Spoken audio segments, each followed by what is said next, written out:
I want to start off this video by saying I really wasn't planning on making a part 2 to my top 10 worst community aquarium fish list. However, that video has become by far my most popular and well-received video on the channel. This video is pretty much going to continue with 10 more aquarium fish that I think are bad in a community setting.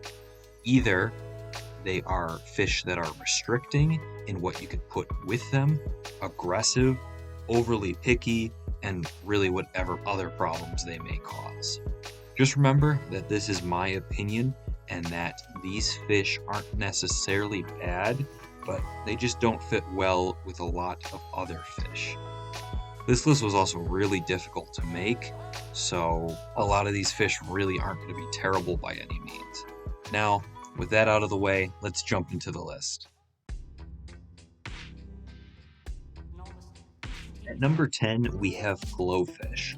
Now, I realize that glowfish constitutes a lot of different species, but my problem with them really isn't in the species choices, besides with these two, but rather with their ugly appearance that ruins their naturalistic look and really just contrasts with other fish.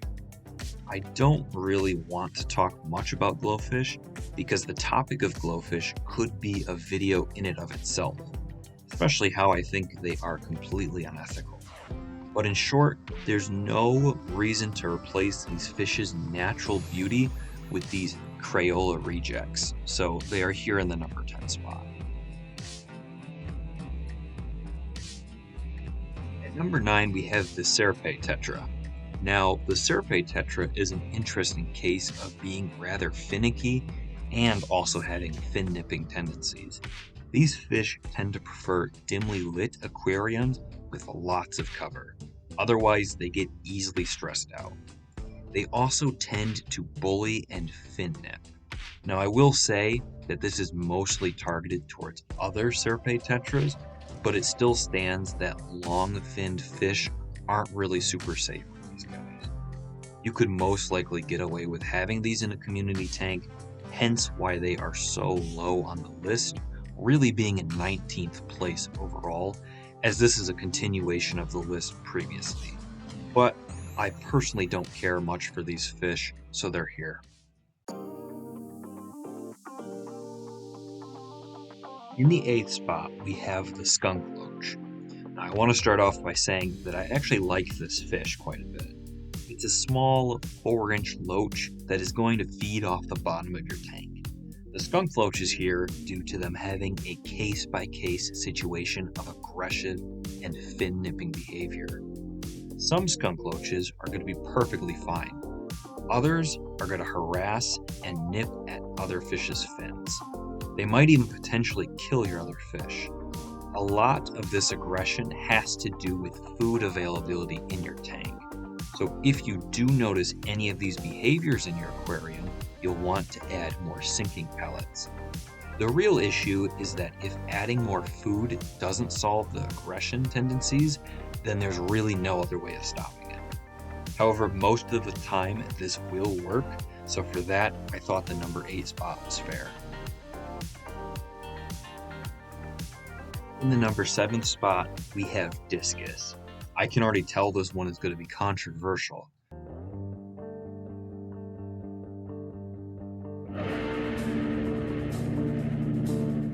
But discus aren't really the best community fish.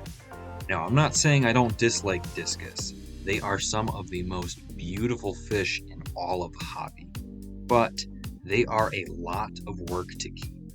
I won't get too much into their care here, but just know if you plan on getting discus, they are going to have to be the main focus of the tank, in both the fact they are a centerpiece fish, but also in maintenance levels.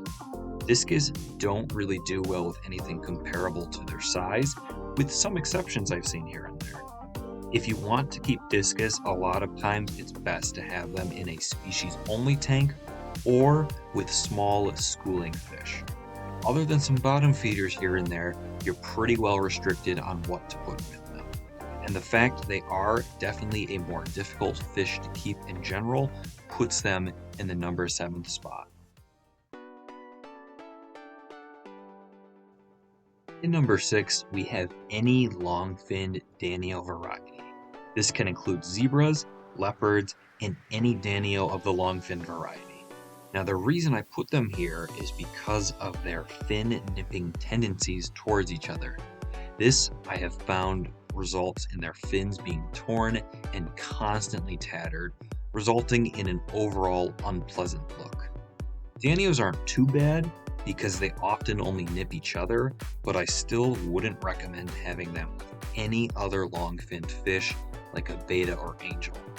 They are also extremely active and fast-moving fish, which can stress out on the fish.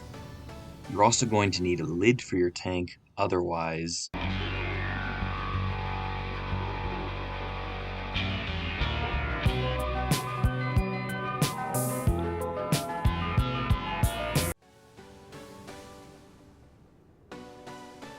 In number 5, we have the Rombo barb. Rombo barbs are often called snakeskin barbs and 5-banded barbs. Now the Rombo barb isn't terrible by any means, as it's often referred to as a tamer tiger barb. In large groups of 8 to 10, they will be most of the time live peacefully with their fish. In smaller groups, however, they tend to display fin nipping behaviors, so be wary of that. Not a bad fish by any means, but most barbs in general tend to be a bit fin nippy, so they're here in the 5th place. In number 4, we actually start getting into some of the truly bad community tank mates with koi. As most of you know, koi are primarily a pond-focused species, but some people still do keep them in very large tanks. Either way, they tend to really only be viable with other koi and goldfish, due to a combination of 3 factors. They are a very large fish, getting upwards of 3 feet, they create a lot of bioload, similar to the goldfish, and they are a cold water species. These 3 factors greatly limit tank mate choices to the point where people really just keep them in a species-only pond, or maybe with goldfish.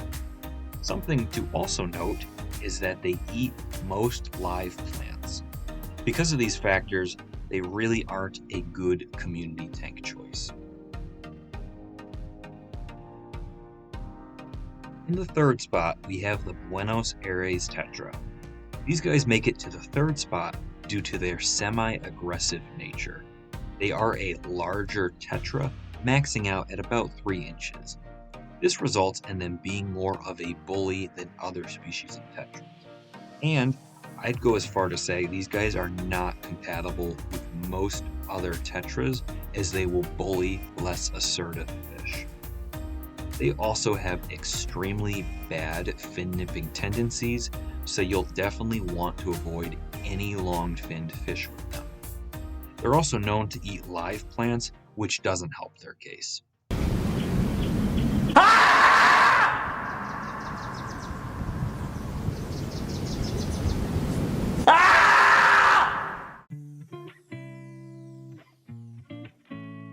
In the 2nd spot, we have my favorite animal, crayfish.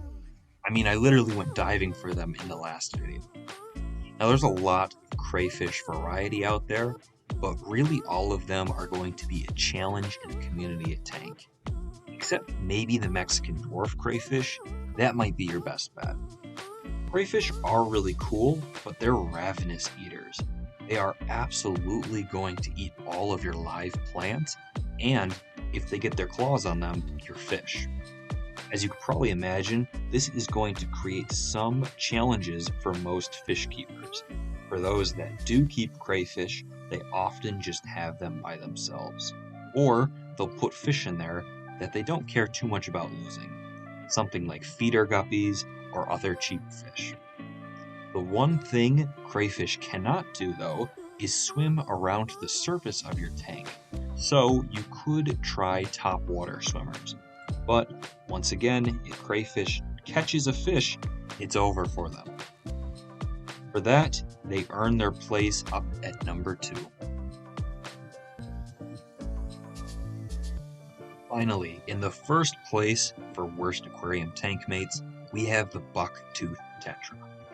Being the second tetra on this list, these guys are not a compatible species for a community tank. Bucktooth tetra, simply put, is a fish that acts like how people imagine piranha to behave.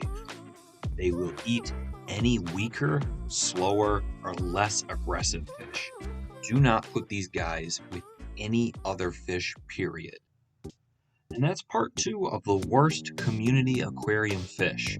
As mentioned before, this list was pretty challenging to make, as I wasn't planning on making a part 2 to my original list. Let me know, though, in the comments if you agreed or disagreed with any of the rankings in this list. And I'll see all of you guys in the next video. Take care.